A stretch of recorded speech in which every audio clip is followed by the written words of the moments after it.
MBBS छात्र राहुल गौसल्या को Kazakhstan से एयरलिफ्ट करने की मांग। Rajasthan association of north America के अध्यक्ष प्रेम भंडारी ने मदद को हाथ बढ़ाया। सुबह 4 बजे से लगातार विदेश मंत्रालय और राहुल के परिजनों से संपर्क में है।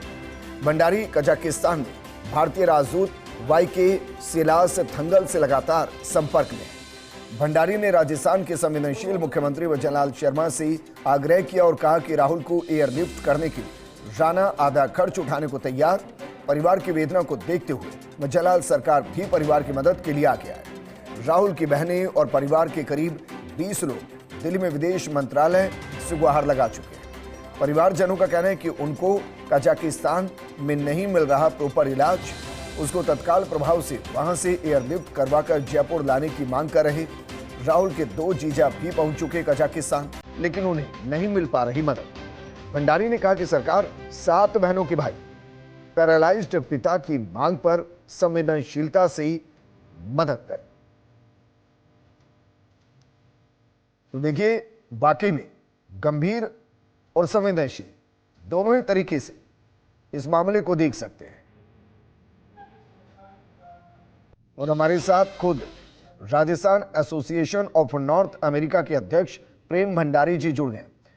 प्रेम जी, जिस तरीके से आप कह रहे हैं कि आधा खर्चा राणा उठाएगा, आधा सरकार उठाए, कुल कितना खर्चा आ रहा है सर, और वहां इलाज में क्या समस्या आ रही है? ऐसा है कि एम्बुलेंस की 3 कोटेशन आई है और वहाँ जो भारतीय दूतावास है कजाकिस्तान में, वहाँ के एम्बेसडर बहुत अच्छा कार्य कर रहे हैं, लगातार दिल्ली के संपर्क में हैं। और 3 कोटेशन जो आई है वो 98 लाख की है, 83 लाख की है और अभी तीसरी जो आई है वो 71 लाख की है। तो मेरा ये कहना है कि राजस्थान का बच्चा है। मुख्यमंत्री जी से मैंने कल भी ट्विटर के माध्यम से अपील की है, अभी भी आपके चैनल के माध्यम से अपील कर रहा हूँ कि आधा खर्चा दे दें और आधा खर्चा Rajasthan association of north America, जिसका मैं प्रमुख कार्यकर्ता हूँ न्यूयॉर्क में, आधा खर्चा हम दे देंगे और इस बच्चे को यहाँ लेके आए।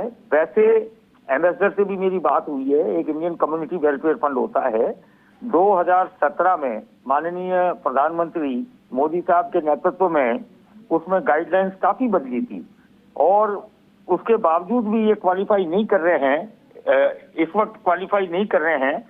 और मैंने उनसे कहा है कि इसे भी मानवता के आधार पे इस केस को भी इंडियन कम्युनिटी वेलफेयर फंड के तहत अप्रूव कर दें, ताकि इस बच्चे को एयरलिफ्ट करके और जयपुर एसएमएस में भेजा जा सके। जी, लेकिन सर सवाल मेरा वो है, क्या वहां पर बेहतर इलाज नहीं मिल रहा? क्या जो भारतीय दूतावास वहां पर मौजूद है, क्या वो वहीं पर उनको बेहतर इलाज मुहैया कराने में असक्षम है? और क्या सेंटर उनको एयरलिफ्ट नहीं कर सकता? ये बिल्कुल आपका सही प्रश्न है। सवाल ये है कि वहाँ इलाज कैसा मिल रहा है, इसके बारे में तो मैं नहीं कहना चाहूंगा, कोई टिप्पणी नहीं कर सकता हूँ। मेडिकल बोर्ड की मैंने रिपोर्ट पढ़ी है, अपने परिवार में भी दिखाई है और वो तो इस चीज को नहीं रेकमेंड कर रहे हैं कि इसे एयरलिफ्ट किया जाए, वो तो रिस्क बता रहे हैं। ये तो है पहली बात। और वहाँ मेडिकल बोर्ड के हिसाब से इलाज ठीक चल रहा है, परंतु एसएमएस के अंदर वो जयपुर परिवार चाह रहा है कि बच्चे को ले आए, तो नेचुरली एक थोड़ा सा कंफर्ट लेवल बढ़ जाता है। तो परिवार चाह रहा है कि उसे लेके आए, लेकिन मेडिकल बोर्ड की बात आपने मुझे बता दी है। रही बात एम्बेसी की, तो इंडियन एम्बेसी कजाकिस्तान में बेहतरीन कार्य कर रही है राहुल के मामले के अंदर। चाहे वो तो मुमकिन ये भी हो सकता है ना कि हो सकता है कि वहां से रिस्क फैक्टर ज्यादा हो एयर एम्बुलेंस के जरिए यहाँ लाने का, और कौन सी बीमारी से ग्रसित है सर जिसका इलाज चल रहा है? ये एक्चुअली ब्रेन डेड हो चुका है बच्चा और ये बहुत ही ये इंजरी देखें आप इरिवर्सेबल बता रहे हैं, तो काफी गंभीर अवस्था है। लेकिन आपको ये भी देखना पड़ेगा कि उसके पिताजी एक्स सर्विसमैन हैं, वो उनकी स्थिति ऐसी है कि वो खुद उनको पैरालिसिस अटैक हुआ है, बोल भी नहीं पा रहे हैं। मैंने उनकी राहुल की माताजी से कल बात करी, तो पूरा परिवार मतलब 6 या 7 भाई सिस्टर्स हैं, पूरा परिवार परेशान हुआ है।